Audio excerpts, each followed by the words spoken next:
Have you ever wondered how people find their life purpose? I'm Pia, and I'm delighted to have with me here Anthony Trahair to find out his take on life purpose. We're going to be discussing how he discovered his life purpose and how the expression of his life purpose has evolved over time. So let me introduce Anthony to you. Anthony is a life coach, author, juggler, yoga enthusiast, and runs events to inspire people to get in touch with their playful side so that they can live a more fulfilling life. Straight after university, Anthony left the UK and travelled around Europe, and he found that he didn't need money to have an amazing life experience. The highlights of this trip were street performing as a juggler, meeting people, and impromptu invitations that led to experiences he never thought he would have the courage for, actually, have no courage for. But this trip gave him the deeper wisdom that he has developed over many years and now shares with others. He's written 2 books, The Pearls of Juggling, which has been translated into Italian and German and soon to Spanish. And his upcoming book is called Meeting Life. And in that book, he discusses his stories and inspirations that he journaled during those travels in Europe in his early 20s. So he currently lives in Italy, and his main focus is expanding playfulness into the business world, making workshops, training, and speaking more engaging, experimental, and enjoyable. So, Anthony, welcome. Hello, Pia. Good morning, good afternoon, good evening. So lovely to have this pleasure to speak with you. How are you today? Oh, bro, I'm well, thank you. Excited to be here, Pia. I know you've got some great questions coming up. I've given you some questions to think about. I'm going to start with the trickiest one of all, I think. How do you define life purpose? Okay, so how do I define it? That's the word? Yes, how do I define? Yeah, so it's life purpose is it's something which goes beyond like our day-to-day drudgery. Let's think of chores and it's that we're all born into this world with a sort of a unique character and a unique way of being, and we can see this already with like animals. Like animals, they don't have the same sort of conditioning as we do, and they're all different. Like cats, they all have different characters, and we're slightly different from cats because we can craft our future and find out what it is that what we really enjoy to do, and give value to the things that come easy to us. No, so our life purpose is it's giving a direction. And it automatically gives us meaning to our lives, and it just fills us with joy and energy to live in a much more satisfying way. I really like that word craft, because we can feel that joy, and then would you say you take that joy and craft it into even more joy? Is that like putting words in your mouth? Yeah, well, no, it's crafting is actually, I like this word crafting as well. It's like designing it, but it gives a bit more of an idea of hands-on. You're like sculpturing, you're deciding what you want, what you don't want. So let's take an example. Life purpose could be to do with our work, but it could also be something that we do outside of our work. So it doesn't have to be completely connected to our job, as it were, and it doesn't necessarily even have to doesn't necessarily have to bring money back to us, but it gives us a lot more than money. It gives us meaning, which is it's said to be a stronger drive than Freudian reproduction. They say, like, the search for meaning is something when we feel unhappy and we don't really know what's going on in our lives, it's quite likely that we haven't really got a compelling future lined up for us. Like we don't we're a little bit lost, you know. So our actions don't really sort of go together. And so when we have life purpose, is it? We'll go into this a lot more, right? So it seems like a big stress, right? Okay, oh my God, what's the purpose of my life? You know, it can really spin us right out. But I think we need to land a little bit more with this and ask ourselves and ask ourselves, what is it that I really loved to do when I was little, you know? And here we go into why I'm so enthusiastic about play as well, and playfulness, because in Stuart Brown's book on play, Play it's called, he goes through these play personalities and just to find out how it is we interact with the world is already a great eye opener for a lot of people. You know, do we need to move to experience the world? Do we need to write? Do we need to paint? Do we need to interact more with other people? Do we need to be the center of attention?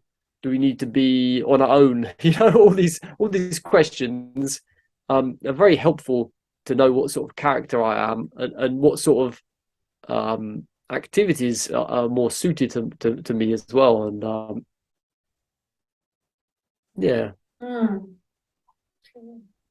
So do you think everyone has a life purpose? I think everybody has a life purpose, definitely. The thing that I would like to add though is it doesn't have to be like this big glamorous thing, right? And there was this TV show that I used to watch when I was growing up, American TV show. It was called Quantum Leap, and basically this dude would every episode be like transported into somebody else's body, and he would have to find out what the story was of this person, find out what was wrong, and correct it, you know, put it back on target. So and then at the end of the episode he would always sort it out somehow. You wouldn't know how, but he would sort it out, and at that moment he sorted out, he would be beamed off somewhere else. And so I think this is very interesting if we think of it like this a little bit. You know, we're like beamed into this body, and we have to work out a little bit what it is. What could it be that we're here for? You know, it could be small things. You know, it doesn't have to be like enormous, create like a huge business that employs 1,000 people. You know, it could be just to make a few people happy. You know, it with what you love to do. So it's so it's whatever. It's when you find your life purpose, it just, I mean, I don't want to say that I found my life purpose. It sounds really arrogant because it seems to be something that changes and mutates all the time, right? Yeah. But when you touch something it's like feels right to you, you know it. You're like, wow, yes. You're excited, and at the same time, you're probably scared because it feels so good. You're afraid that there's must be a catch or something. Or so do you think that some people if people like wondering what their life purpose is, do you think those feelings of excitement and a little bit, is it scared or trepidation or like a little bit of like wondering what's going to happen next? What do you think those feelings are, so that you know? Right. This is a very interesting point. I think it's worth mentioning a little bit. Like excitement, when we feel excited, and when we feel like panicky, it's almost the same response in our body, and it's just sort of like how we interpret it a little bit.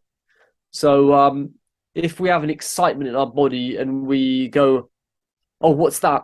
And you sort of freeze, then it won't probably feel so good. But if you have this excitement in your body and you sort of allow it to move and express it, then it can be very positive for us. So it's That Mm. kind of reminds me of like as an entertainer yourself, and I've done a bit of singing. It's like if you don't feel that nervousness and then channel it into excitement, the performance can be quite flat because it's like you haven't brought that energy, expression into it. Have you had that Yeah, experience? yeah, you literally die on stage. Yeah. So you always like need that nervous energy because then you know you're onto something. Is that right? You're onto Yeah, something yeah, I where you think can so. really Yeah, express yeah. And it doesn't have to be with practice. Will always go. It'll always be more and more. It'll be no. This isn't true. That gets easier and easier. Like if I think about Susan Jeffers' book, "Feel the Fear and Do It Anyway," right? yourself. Which I think is pretty pertinent to so much stuff right now. And she found out at some point that even people that do like really courageous things like public speaking and stuff like this, and more, um, they don't they feel they're afraid anyway, and they're connected to what their let's say what their mission is, so they just do it anyway. They feel their fear and they say okay, but it's more important that I do what that I do this. There are all these Yeah. people waiting for me, or So that idea of mission, is that the same as life purpose, or is that more just an idea that you've decided that you're going to focus on that? Or are they the same thing? oh, that's a very interesting point, eh? Mm. I have the sort of idea that life purpose is somehow made up of lots of different missions. Um, Yeah, I like that. yeah, I think so that's good. but Mm. then like we could have my mission, which would probably be the same thing as your life purpose, right? Mm. Yeah. The only thing with like these things is that they do change. Our life purpose will change, and like your mission might make it seem a bit too like too big somehow. Mm. Um, yeah, so I think it's a question of words, whatever words work for everybody, right? Mm. Do you think there's like this transition from when you're unaware to where you become aware, like of your life purpose or your mission? Do you know, or how do you think it comes like as an instant Well, flash? How do you think there's that transition from just going about right, daily life to, oh, I know I'm on my life purpose now? right. I think there's lots of different transitions. One of the big ones is probably that the transition from feeling like you're a victim in your situation Mm. to feeling that you're like a hero in your story. Um, I think that makes a big difference because while we're feeling like we're reacting to situations, we're not anywhere near. We're not connected to our life purpose whatsoever. Mm. Um, so we're not finding the in gifts and occasions in the situations, even if they're hard ones. Mm. So So can you give us a little bit of a example of when you kind of really felt you were on purpose and how it went? And then if there are any like distractions that came up and how you got yourself back on track? yeah, sure. Um, okay, so when I left the UK in 1996, I was fresh out of university, Mm. and it really didn't I couldn't really find any meaning in any experience that would come after university. It just didn't sort of feel right to me somehow. I was missing something or other. And so when I left the UK, I was going away for 2 weeks, and I ended up coming back after 4 months. Wow. And and there I really opened my eyes to lots of different situations, and um, and so this already like opened me up to different possibilities, to think about this and the other, and so when I actually settled in Rome a couple of years later, and I started teaching juggling there. I taught like juggling in like in an old fort, Mhm. for a month, and I met all the jugglers in Rome. Then I felt really like things were coming together for me. I think a life purpose and things coming together, that's like a sign that you're onto something. Right. Because you're, um, yeah, it's not something you just play around, right, in your mind. This thing with life purpose, it's something you have to act out and play on, no, and so then, yeah, I was working as a juggler, as a performer, as a street artist, and teaching juggling. And I really felt like I was growing, and I was doing dance lessons and theatre and yeah. So that time, I felt like I was bringing a very solid contribution to the juggling community in Rome, and yeah, I think lots of people that trained with me in those years, that it was important for them. So it was important for me, and it was important for them. And so I'm going to go from zap forwards a few years, right? So at one point, then I all of a sudden started realizing that even though jugglers play, let's say a lot of the time, they're actually not so playful. And what do I mean by this? I mean, they're not so open to it's all very very parallel to the mainstream world, where you work and you have to do things, and very lots of limitations, So then I started thinking, well, if jugglers aren't playful, then one, like, what hope is there for everybody else? Yeah, it's true. Yeah. And two, that there must be more to it, and then I don't know, it might sound really that, like, people that have like regular jobs, like craft jobs, like carpenters or mechanics, they strangely have much more possibility to play in their lives than someone that has a sort of playful career, let's say. So that's interesting thoughts there as well. But a life purpose could be that you're a mechanic, and your life purpose is to connect with your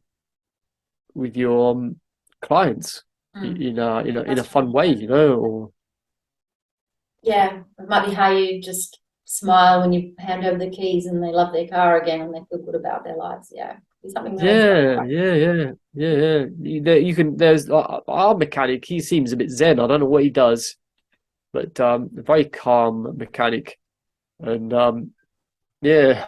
Anyway, mechanics.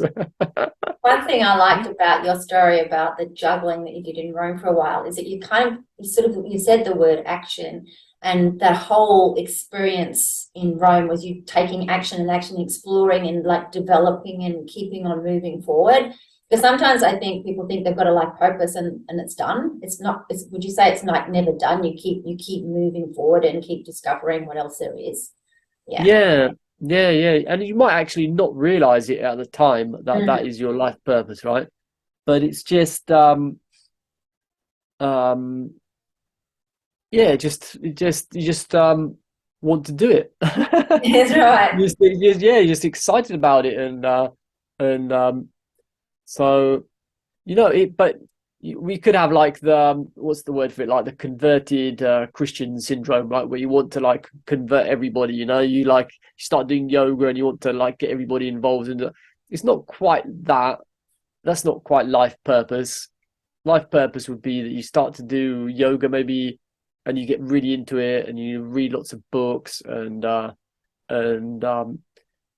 you come back in contact with yourself, and that then opens other possibilities. I think too many people have like these sort of experiences like yoga, and they think that from that their life purpose is then to teach yoga, right? Yeah. Because they want to. but it's the awakening that these practices give us through what we do, that I think is an important part of the conversation that is a bit missing, because there's way too many yoga teachers out there, and most of them follow like some sort of method or other that doesn't really allow so much for the students to feel welcome in their individuality. Yeah. And I think you've really hit on something there. It's kind of like the yoga isn't the answer necessarily. It's how yoga informs you, your inner you, to awaken further. Yeah. Yeah. And that's inner you is where the life purpose lives. And so it may be that teaching yoga helps you create more of yourself. And then people see that and you feel more on purpose. Would that be something like that?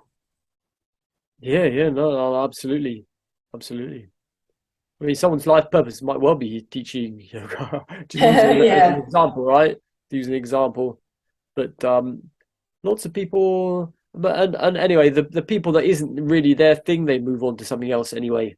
Well, what I find sometimes with yoga, like I've just even like with participants, I've noticed that when they finish their yoga, then they're ready to engage with people and share more deeply about themselves. So the yoga is just an intermediary. Is that right? Yeah. It's like it's no, absolutely. Yeah. So one important thing, if someone is interested in finding their life purpose, is really to come back to their body, to have a practice. It could even just be going for a walk every day, but like a bit more of an aware walk, where we're not just like going fast. We're connecting to what's around us and breathing the air, and we're looking around and nothing in the ears, not listening to a podcast or talking to anyone on the phone.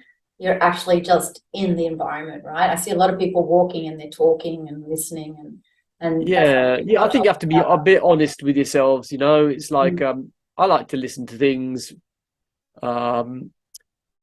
It's if things are boring, then it just means that you're like not digging deep enough into where you are right now. You're not being present. Yeah, that's awesome. So tell me just a little bit more. If you had one single message around life purpose that you'd like to share to help people know more about their own, discover it, or feel that they're on track with their life purpose, what would that be? Just to finish up. Well, it's we've all like come really very far in our lives. If we look back 10 years or 20 years to how we were 10 or 20 years ago, what have we learned in this time? Like, what has been really useful to us? What would we have done differently? And this is already like quite a good indication of what could be where we could help other people, let's say, already. You see, like if you have this sort of, wish there was another me 20 years ago that could have been there, and